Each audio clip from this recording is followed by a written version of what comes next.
Chers marcheurs, chères marcheuses, chers concitoyens, chers amis, et oui, c'est reparti. Nous sommes repartis en 2018 avec les bonnes habitudes, une première vidéo en ce mois de janvier 2018. Les cérémonies de vœux, les galettes des rois m'ont aidé à traverser ce mois quelque peu pluvieux et où nous avons manqué de lumière. De bonnes nouvelles m'ont aussi aidé à passer ce mois de janvier. D'abord, évidemment, le lancement de la concertation, de la consultation citoyenne sur le plan d'action pour la croissance et la transformation des entreprises, le fameux pacte sur lequel je suis mobilisé avec d'autres parlementaires depuis plusieurs mois en vue d'un prochain texte de loi. Vous savez que nous avons remis au ministre Bruno Le Maire de nombreuses propositions en décembre dernier, pas moins de 980 propositions qui ont été transmises. Et en fait, Bruno Le Maire et son équipe ont ensuite sélectionné un certain nombre de propositions, pas moins d'une trentaine, qui ont ensuite été mises en ligne sur le site web pacte-entreprise.gouv.fr. Avec plus de 5000 participants aujourd'hui, en cette fin du mois de janvier, avec quelques 46 000 votes et une dizaine de milliers de contributions de salariés, d'entrepreneurs, depuis maintenant plus d'une quinzaine de jours, cette consultation citoyenne va bientôt s'achever et nous entrerons ensuite dans la préparation du texte sur les entreprises. Vous n'avez pas pu le louper. Nous avons voté un texte que le président de la République avait appelé de ses voeux dès son élection, le fameux droit à l'erreur, ou plus exactement un projet de loi pour une société de confiance.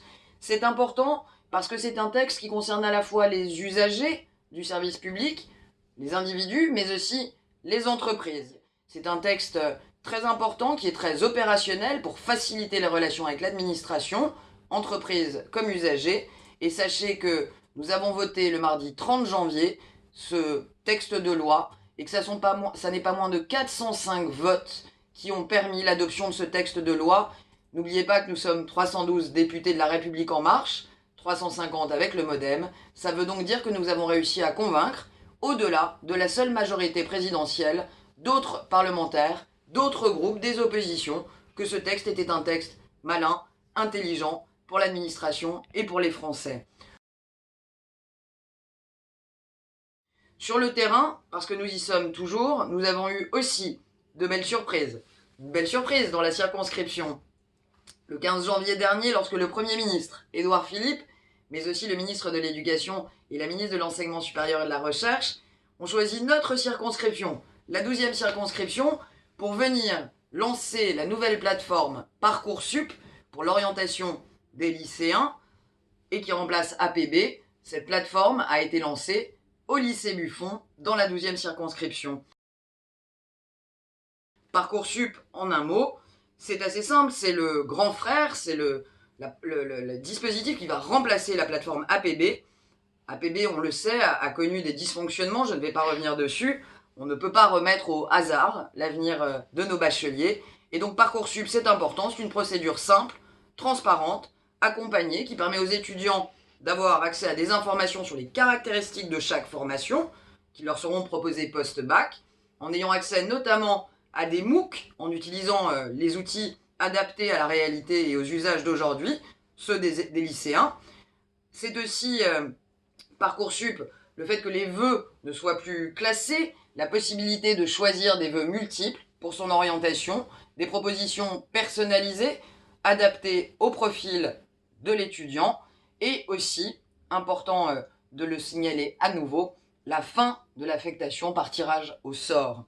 Ça permettra donc en un mot à nos lycéens de devenir les étudiants qu'ils veulent vraiment, sans avoir à subir de tirage au sort, et en prenant leurs décisions en toute connaissance de cause au moment de leur orientation, accompagnés par l'établissement, par le conseil de classe et aussi, bien évidemment, par leurs parents.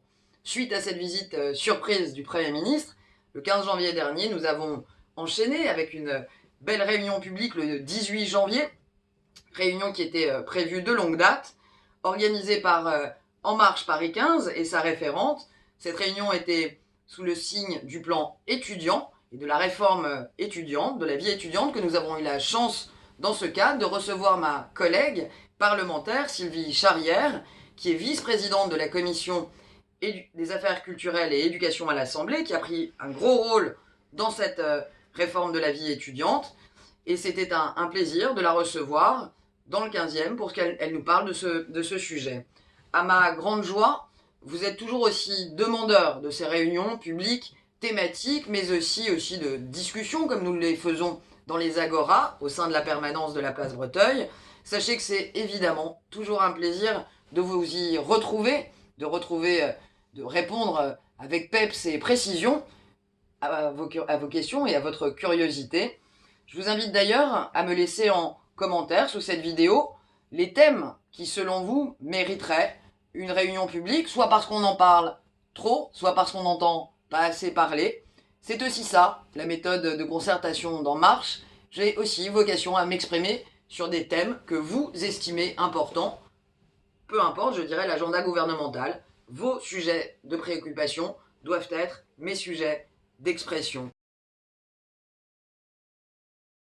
Alors enfin, évidemment, au mois de janvier, pour terminer, il y a eu les vœux à la permanence. C'était un peu mon baptême du feu. J'étais ému, je le suis encore, ça n'est pas rien des premiers vœux quand on est parlementaire. Merci sincèrement d'être venus nombreux, on était très nombreux en ce samedi matin, pour venir écouter patiemment mon discours, vous me savez bavarde. Donc merci d'être venus, merci d'avoir écouté, merci de vos propositions pour qu'on échange plus sur la vie de la permanence. Sachez que j'ai été très touché, que nous aurons de nombreuses occasions de nous revoir dans les semaines qui viennent. Je vous laisse avec ces quelques photos qui vont illustrer un mois de janvier 2018 ambitieux et actif. Et maintenant, bien évidemment, cap sur février. On se retrouve le 15 février prochain avec une invitée surprise et non des moindres pour parler de la préoccupation qui est la nôtre du quotidien, à savoir l'emploi, la création d'emplois, mais aussi la formation et l'apprentissage. Alors, rendez-vous à vos agendas. On se retrouve le 15 février. Et d'ici là, merci et à très bientôt.